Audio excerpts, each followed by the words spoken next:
अस्सलाम वालेकुम। आज बात करेंगे ट्रिग्नोमेट्री की। ट्रिग्नोमेट्री इल्म है ट्रायंगल का, और ज़्यादा बेहतर हम कहें तो राइट एंगल ट्रायंगल का। इसमें हम ट्रिग्नोमेट्री में ये मिसिंग साइड और ये एंगल को मालूम करते हैं। किसी भी ऐसे तीन साइड हम बना लेते हैं जिसमें एक जो है ना लाजमन परपेंडिकुलर हो, ताकि परपेंडिकुलर दो साइड आपस में परपेंडिकुलर एक दूसरे को काटें। जब वो इधर काटे तो 90 का एंगल बने, एक एंगल लाजमिन 90 का होगा। ज़ाहिर बके दो एंगल तो 90 के नहीं हो सकते जब वो राइट ये ट्रायंगल है। और जब 90 का एंगल होगा तो राइट एंगल ट्रायंगल कहलाएगा।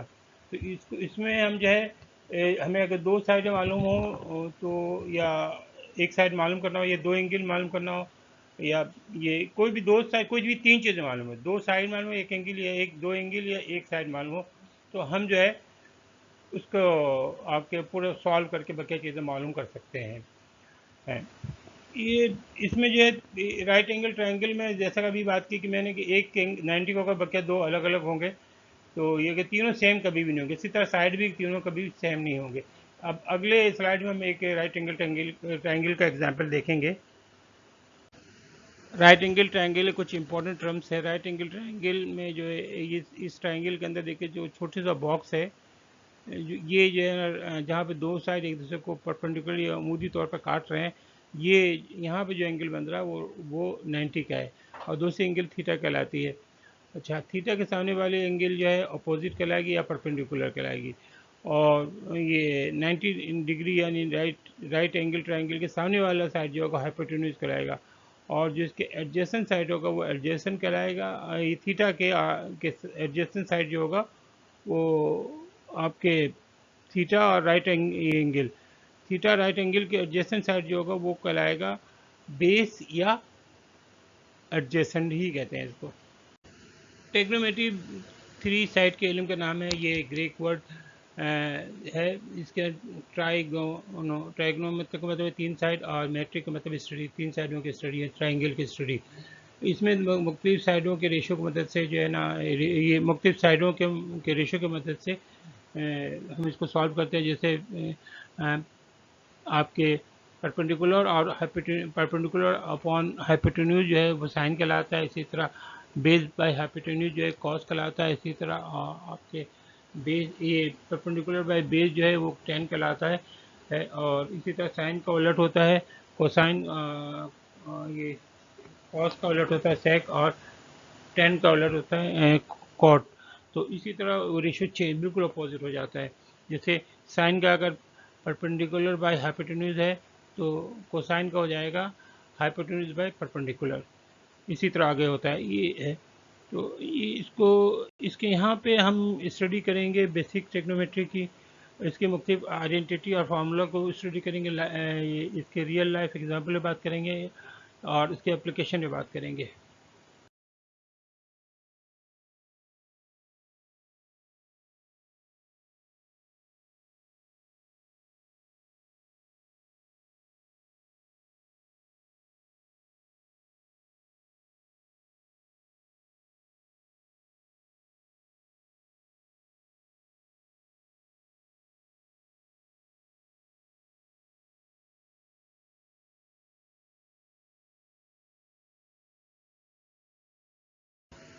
ट्राइगोनोमेट्री ये दो लफ्ज़ से मिलकर बना है, ट्राइगोनॉन और मेट्रॉन। ट्राइगोनॉन के मतलब होता है ट्रायंगल, और मेट्रॉन का मतलब होता है मेज़र, यानी ट्रायंगल के इन तीन साइडों को मेज़र करना।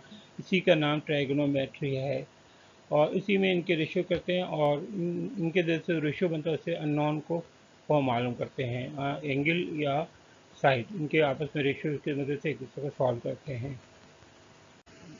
एक ग्रीक साइंटिस्ट पैथागोरस ने आज से 2500 साल पहले एक कानून बनाया जिसका ट्रिग्नोमेट्री बहुत अहम इस्तेमाल है। ट्रिग्नोमेट्री में क्या, मैथमेटिक्स के दूसरे शाखों में भी इसी तरह इसका इस्तेमाल है। ये कहलाता है पैथागोरस थ्योरम। इसके मुताबिक ये ट्रायंगल का जो वो राइट एंगल ट्रायंगल का जो हाइपोटेन्यूज है उसका स्क्वायर जो होगा वो बराबर होगा sum of square of perpendicular and square of base, यानी स्क्वायर दोनों ये बेस के स्क्वायर को और परपेंडिकुलर के स्क्वायर को अगर आप ऐड कर देंगे तो वो जो आएगा वो आएगा हाइपोटेन्यूज के स्क्वायर के बराबर। तो इसके इस फॉर्मूले की मदद से हम बहुत मसले हल करते हैं और इसको अब डायग्राम की मदद से बेहतर तौर पर समझ सकेंगे। यहाँ देखिए एक राइट एंगल ट्रायंगल है और इसके साइडों के साथ साइडों की मदद से उसका साइडों का स्क्वायर बनाया गया है। तो अब देखिए राइट एंगल ट्रायंगल के सामने जो सी स्क्वायर है वो बराबर होगा सी स्क्वायर बके दो साइडों ए स्क्वायर प्लस बी स्क्वायर के। तो हाइपोटेन्यूज का स्क्वायर बराबर होगा बेस के स्क्वायर के प्लस परपेंडिकुलर के स्क्वायर के। अब देखिए उसी चीज़ को यहाँ पे रिटर्न में दिखाया गया है। फार्मूला बाई सी स्क्वायर बराबर है A square plus B square के। इसकी मदद से हम मुख्तलिफ साइडों तीनों साइडों को मालूम कर सकते हैं। लेकिन अगर एंगल मालूम करना हो तो हम यहाँ पे इसको इस्तेमाल नहीं करेंगे। अगर आपके पास दो साइड और मालूम हो तो आप एंगल मालूम करने के लिए हम रेशियो को इस्तेमाल करेंगे, साइन कॉस टेन को। इसीलिए जब भी एंगल का मसला आएगा तो हम जो है रेशियो को इस्तेमाल करेंगे। अगर तीनों साइडों का मसला होगा तो हम पिथागोरस की मदद से आसानी से मालूम कर सकते हैं। देखिए साइडों की मदद से किस तरह रेशियो बनते हैं, ये साइन कोसाइन और टेन का किस तरह रेशियो बनता है। अगर ऑपोजिट यानी कि परपेंडिकुलर और हाइपोटेन्यूज हो तो जो रेशियो बनेगा वो साइन कहलाएगा, या साइन का उलट आप कोसाइन ले लीजिए, ठीक है। इसी तरह अगर एडजेसेंट और हाइपोटेन्यूज हो तो कोसाइन बनेगा और ये दूसरा उलट कोसाइन एक सेक बनेगा। इसी तरह टेन होगा के लिए जो है ना अपोजिट और एडजेसेंट, यानी कि आपके अपोजिट का मतलब है परपेंडिकुलर और एडजेसेंट का मतलब है बेस। तो ये दोनों चीज़ें हो तो टेंजेंट का रेशियो इस्तेमाल हो जाएगा, टेंजेंट रेशियो इस्तेमाल होगा या फिर कॉट का रेशियो इस्तेमाल होगा। अब हम थोड़ा सा हाइपोटेन्यूज परपेंडिकुलर और बेस को डिफाइन करते हैं। देखिए 90 के सामने एंगल 90 जो है, जो जहाँ पे दोनों परपेंडिकुलर मिल रहे हैं, उमूदी तौर पे दूसरे मिल रहे हैं, जहाँ पे यहाँ पे मिसाल में जो है ना ब्लू रंग के बॉक्स से बना हुआ है, इसके सामने जो होगा उसको हाइपोटेन्यूज कहेंगे। और किसी भी एंगल को ले लेते हैं, जो भी एंगल लेंगे जैसे सी है थीटा और पीले रंग से, तो इसके सामने वाला परपेंडिकुलर या अपोजिट होगा। और तीसरा जो इसके ये राइट एंगल और थीटा के जो एडजेसेंट होगा उसको बेस कहेंगे या एडजेसेंट कहेंगे, ठीक है। और इस तरह से ये आपके बनता है। तो परपेंडिकुलर या अपोजिट जो है वो थीटा के सामने वाला होगा, it is the side opposite to the angle. Base जो होगा this is the adjacent side to the angle theta and right angle triangle. Hypotenuse होगा is the side opposite to the right angle. तीन ratio तो बहुत common है, sine यानी कि perpendicular opposite upon hypotenuse, cos base adjacent upon hypotenuse, tan ये perpendicular opposite upon base और adjacent. तो ये तो इम्पोर्टेंट है बकिया। लेकिन बकिया जो तीन है, कुल 6 रेशियो है ना, तो तीन रेशियो को ज़रा मुश्किल होता है। अब देखिए the value of the other 3 function are cot, sec and cosec depend on tan, cos and sin respectively given below। अब देखिए cot जो होगा 1/10 होगा, यानी tan को हम जो है 1 से डिवाइड कर देंगे, ऊपर 1 रख के नीचे 10 को डिवाइड कर देंगे तो cot आ जाएगा। इसी तरह sec जो है 1/cos होता है और cosec जो है तो 1/sin होता है। आप देखिए कि रेशियो भी बदल जा रहा है। साइन का रेशियो है परपेंडिकुलर हाइपोटेन्यूज, तो कोसेक का रेशियो है हाइपोटेन्यूज और परपेंडिकुलर। कॉस का रेशियो है बेस बाय हाइपोटेन्यूज, तो सेक का रेशियो है हाइपोटेन्यूज बाय बेस। और टेन का रेशियो है परपेंडिकुलर बाय बेस, तो कॉट का रेशियो है बेस बाय परपेंडिकुलर। अब वो साइन कोसाइन और टेंजेंट को याद रखने के लिए बात करते हैं। सबसे पहले एक लफ्ज़ है सोवा कात होगा। सोवा से मतलब SOH, तो एस से मुराद है sine equal to opposite upon hypotenuse. तो एस है साइन, ओ है अपोजिट, एच है हाइपोटेन्यूज। तो सोवा से मुराद हो गया sine theta is equal to opposite upon hypotenuse. इसी तरह सोवा का CAH का से हमारा सी से हमारा कोसाइन, ए से हमारा एडजेसेंट, एच से हमारा हाइपोटेन्यूज। तो cosine theta is equal to adjacent upon hypotenuse. और टोआ यानी टी ओ ए से मुराद है tangent theta is equal to opposite upon adjacent. देखिए हमने एक न्यूमोनिक आपको बता दिया। अब आपको आगे भी हम बता रहे हैं। देखिए बाज़ वक़्त जो है ये आपके परपेंडिकुलर को अपोजिट कहते हैं, आपके बेस का एडजेसेंट कहते हैं। हाइपोटेन्यूज हर जगह सेम होता है, हर तमाम बुकों में हाइपोटेन्यूज ही लिखा हुआ है। एक और जुमला है, some people have curly brown hair tell painted black. Some people have curly brown hair tell painted black. इसको कैसे करेंगे? सम पीपल हैव, तो सम से में यहाँ एस से आ जाएगा, एस ले लेंगे तो साइन हो जाएगा। पीपल का पी ले लेंगे परपेंडिकुलर के लिए, और हैव का एच ले लेंगे हाइपोटेन्यूज के लिए। तो साइन हो गया, साइन थीटा हो गया इक्वल टू होगा परपेंडिकुलर बाय हाइपोटेन्यूज। ठीक है, और परपेंडिकुलर का मालूम है आपको अपोजिट कहते हैं। इसी तरह कर्ली ब्राउन है, तो कर्ली हो गया कोसाइन थीटा, ब्राउन से हो गया बेस, और हेयर से हो गया हाइपोटेन्यूज। तो cosine is equal to base by hypotenuse. इसी तरह हो गया टेल पेंटेड ब्लैक। तो टेल पेंटेड ब्लैक में है टेल से में तो टेन थीटा और equal to perpendicular by hypotenuse. Painted से परपेंडिकुलर आ गया, ब्लैक से ये ब्लैक से बेस आ गया। There is one thing more, एक और चीज़ है, एक और जुमला है जो कि आपको रेशो को याद करने में मदद करेगा। The old archaeologist sat on his coat and head. देखिए द ओल्ड आर्कियोलॉजिस्ट से मुराद है कि दी से दा से आ गया 10, ओल्ड से हो गया अपोजिट, आर्कोलॉजिस्ट से आ जाए, याद रखें आप ए से, आर्कोलॉजिस्ट का ए एडजेसेंट का ए सेम है। इसी तरह सेट ऑन हिज में सेट का एस और साइन सेम है, ऑन का ओ और अपोजिट का ओ सेम है, एच का हिज का एच और हाइपोटेन्यूज का ए सेम है। इसी तरह कोट एंड हेड, कोट का सी और कॉस का सी सेम है, एंड का ए और एडजेसेंट का ए सेम है, एच का हेड का एच और हाइपोटेन्यूज का सेम है। इस तरह से साइडों से ना ये आपके साइन कॉस और टेन का रेशियो बनता है।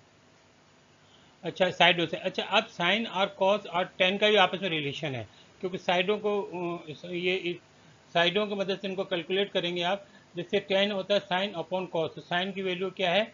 अपोजिट अपॉन हाइपोटेन्यूज, और कॉस की वैल्यू क्या है? Adjacent upon hypotenuse. तो हाइपोटेन्यूज कट जाएगा, आएगा क्या? आपके अपोजिट अपन एडजेसेंट। तो यही तो टेन होता है, तो साइन और कॉस की डिवाइड करेंगे तो टेन आ जाएगा।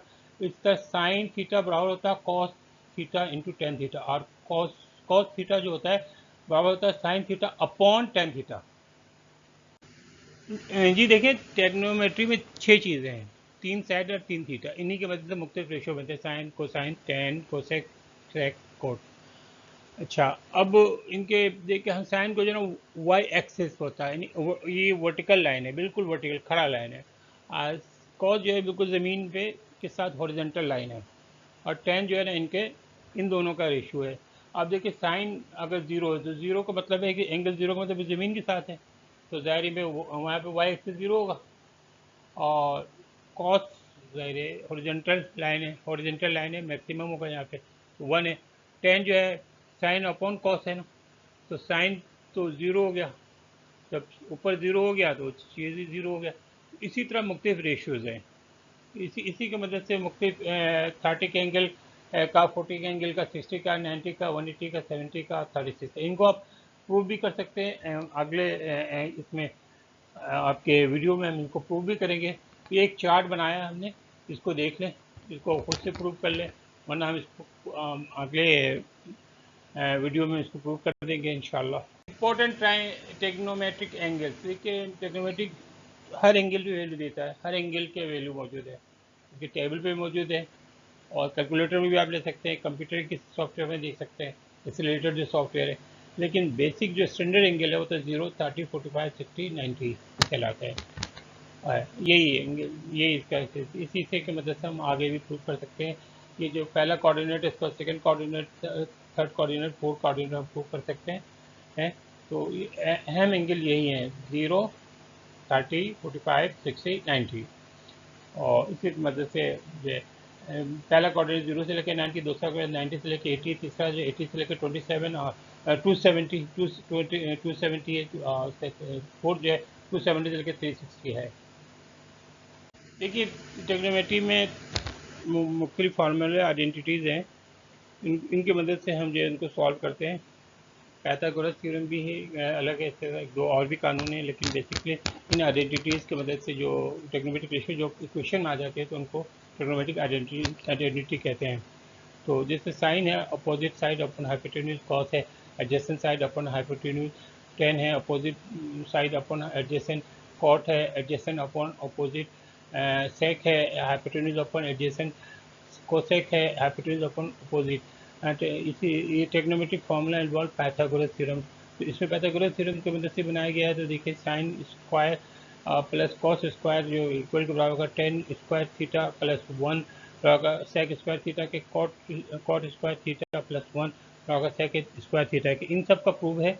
आप चाहें तो खुद कर लें, वरना हम अब खुद आपको करके देंगे।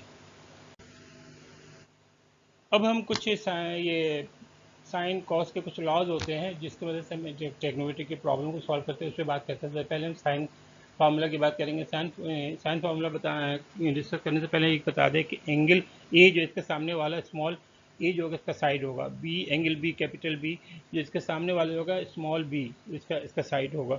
ऐसा सी के सामने वाला कैपिटल सी के सामने थीटा कैपिटल सी के सामने जो साइड होगा वो स्मॉल सी कहलाएगा। इसी इस पर से आप देख लें तो ये आपके साइन फार्मूला होता है ए अपॉन साइन ए, और यानी कि A side A upon sine A theta, sine A angle A. अच्छे से B upon sine angle B, इसी तरह इक्वल टू ये बी इक्वल है सी अपॉन साइन ये सी एंगल सी।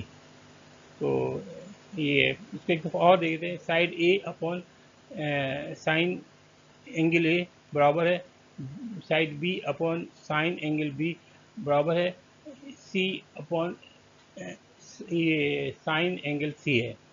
और कोसाइन का फॉर्मूला है, देखिए सी स्क्वायर जो होता है A square plus B square minus 2ab cos theta. यानी सी को जो मालूम करेंगे तो वो अकेला हो जाएगा, बकिया कॉस सिर्फ इसके दूसरे साइड में सिर्फ इसका एंगल रह जाएगा, सिर्फ एंगल रहेगा इसका, बकिया दोनों साइडें रहेंगे ए और बी। जैसे ए को मालूम करेंगे तो A B square plus C square और माइनस 2bc और कॉस ए रहे एंगल ए रहेगा क्योंकि ए मालूम कर रहे हैं। इसी तरह बी मालूम करेंगे तो बी स्क्वायर बराबर हो जाएगा A plus A square plus C square minus 2ac cos B angle B. यहाँ पे ए बी सी जो है लेंथ है और ए बी सी जो है एंगल है, कैपिटल ए बी सी जो एंगल है, स्मॉल ए बी सी जो है लेंथ है। ये इस तरह से ये जो फॉर्मूला है इनके अगर आपको अच्छी तरह से आ गए और इसको आपने ड्राइव कर लिया तो आप जो है ना हर तरह के केमिस्ट्री के मसले हल कर हर तरह के ट्रिग्नोमेट्री के मसले हल कर सकते हैं। अब इनके कुछ ग्राफ भी हैं तो हम ग्राफ पे बात करेंगे। साइन कॉस और टेन तीनों के ग्राफ है, इस पर अब बात करेंगे आगे। ग्राफ ऑफ ट्रिग्नोमेट्रिक फंक्शन की बात करते हैं। तो 0 से लेकर के अगर हम 180 तक जाएंगे तो 0 से 90 तक देखिए पहले कोऑर्डिनेट में थीटा की वैल्यू में इजाफा हो रहा है, दूसरे कोऑर्डिनेट में देखिए तो थीटा की वैल्यू में कमी आ रही है। 90 से 80 तक की वैल्यू की कमी आ रही है, फिर 90 से 270 तक देखें तो माइनस में इंक्रीज़ हो रहा है, माइनस में और कमी आ रही है, माइनस में कमी आ रही है, माइनस में इंक्रीज़ हो रहा है और वैल्यू तो इसी तरह अगर देखें तो वैल्यू कम हो रहा है, माइनस से बढ़ने का मतलब वैल्यू कम हो रहा है। और अगर आप 270 से फिर देखेंगे 360 तक तो देखें फिर ये बढ़ रहा है, यानी माइनस में कम हो रहा है और इनकी ज़रा फिर ये ज़ीरो हो जाता है। यानी कि 0 पे 80 पे और 360 पे ये जो है आपके ये ज़ीरो होता है और 90 पे मैक्सिमम होता है, प्लस मैक्सिमम होता है और 270 पे माइनस मैक्सिमम होता है। इसी तरह दूसरे कोऑर्डिनेट में भी हम देख सकते हैं। अच्छा, अब अगर कॉस का देखेंगे तो कॉस में देखिए कि ये जो है पहले कोऑर्डिनेट में वैल्यू मुसलसल कम हो रहा है और है, तो साइन तो पहले दोनों कोऑर्डिनेट में प्लस में, दूसरे ये तीसरे चौथे में माइनस में। कॉस पहले कोऑर्डिनेट में प्लस में है, उसके बाद इसकी वैल्यू मुसलसल कम हो रही है, और दूसरे कोऑर्डिनेट में ये माइनस में चला गया, लेकिन इसकी वैल्यू माइनस में बढ़ रही है, यानी कम हो रही है। 180 तक जो है जा करके ये मैक्सिमम माइनस में मैक्सिमम हो जाता है। उसके बाद 180 से 270 तक फिर जो है ये बढ़ रहा है और माइनस में कम हो रहा है, और जब 270 पहुंच जाता है तो प्लस में फिर ये बढ़ता है। तो पहले कोऑर्डिनेट में और फोर्थ कोऑर्डिनेट में ये जो है प्लस है, और सेकेंड और थर्ड में ये माइनस है। अच्छा, टेंजेंट के अगर आप देखें 0 से लेकर के 90 तक देखें, फर्स्ट क्वाड्रेंट में तो ये प्लस में बढ़ रहा है, फिर जाके 90 पे बिल्कुल इन्फिनिटी हो जाता है, यानी अनडिफाइंड चला जाता है। उसका फिर ये आप ये अगर हम 90 से 180 पे आए तो ये माइनस में बढ़ता है, माइनस में कम हो रहा है, और प्लस में ये इसका मतलब माइनस में कम होने का मतलब है कि बढ़ रहा है, और फिर 0 पे आ जाता है, 180 में जाके 0 पे हो जाता है। फिर 180 270 में देखिए बिल्कुल फर्स्ट क्वार्टर की तरह ये फिर वापस बढ़ रहा है, ठीक है, वापस बढ़ रहा है, और बढ़ता हुआ जाके फिर अनडिफाइंड में चला जाता है। और फिर 270 में वही दूसरे कोऑर्डिनेट का 270 से 360 तक, यानी फोर्थ कोऑर्डिनेट में जो है सेकंड कोऑर्डिनेट वाला हाल है, यानी कि नेगेटिव इन्फिनिटी से ये बढ़ता हुआ 0 पे पहुंच जाता है। और तो हर कोऑर्डिनेट में ये जा कर के ये आपके खासतौर पे फर्स्ट में और थर्ड में जाके मैक्सिमम में ये अनडिफाइन हो जाता है, और सेकेंड में और फोर्थ में अनडिफाइन शुरू करके 0 पहुंच जाता है। ट्रिग्नोमेट्रिक फंक्शन को यूनिट सर्किल से हम प्रूव कर सकते हैं। यूनिट सर्किल हमारे से एक ऐसा सर्किल है जिसका डाया जिसका आपके डाया ये रेडियस इसका रेडियस 1 होता है। एक ऐसा यूनिट सर्किल एक ऐसा सर्किल इसका रेडियस 1 होता है, इसमें हम करते हैं। अच्छा देखिए, एक्स एक्सेस पे जो कॉस की वैल्यू होती है, वाई एक्सेस पे साइन की वैल्यू होती है। इसी तरह किसी भी पॉइंट पे जो है ना एंगल, किसी भी पॉइंट पे हम जो एक्स कोऑर्डिनेट और Y coordinate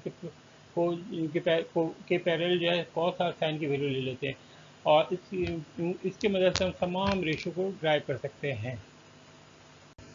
application of trigonometry, ये ट्रिग्नोमेट्री के हम देखेंगे बहुत सारे एप्लीकेशन है, जैसे आर्किटेक्चर में इसका इस्तेमाल होता है, सेलेशियल मैकेनिक्स में इसका इस्तेमाल होता है, सर्वेइंग में इस्तेमाल होता है, ओशनोग्राफी में इस्तेमाल होता है, सिस्मोलॉजी में इस्तेमाल होता है, नेचुरोलॉजी में इस्तेमाल होता है, फिजिकल साइंस में इस्तेमाल होता है, एस्ट्रोनॉमी में इस्तेमाल होता है, एक्वास्टिक नेविगेशन में, इलेक्ट्रॉनिक्स में इस्तेमाल होता है।